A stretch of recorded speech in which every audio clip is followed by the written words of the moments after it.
భక్త ప్రహ్లాదుడు భగవంతుని శ్రీనారాయణుని పూజిస్తూ ఉంటాడు.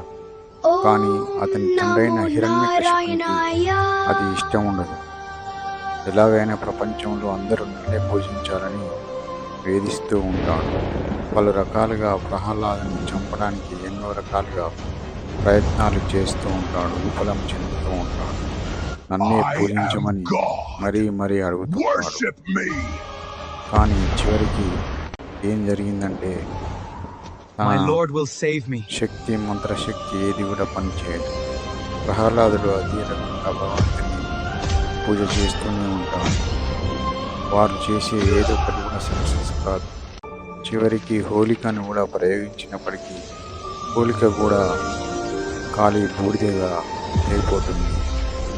చివరికి హిరణ్యకశిపుడు ఎక్కడ ఉన్నాడో నీ దేవుడు చూపించు అని ప్రహ్లాదుని అడగగా అదిగో స్తంభంలో ఉన్నాడని చెప్పగా అప్పుడు స్తంభాన్ని పగలగొట్టినప్పుడు మహావిష్ణువు నరసింహుడు బయటకు వచ్చి చంపేస్తాడు.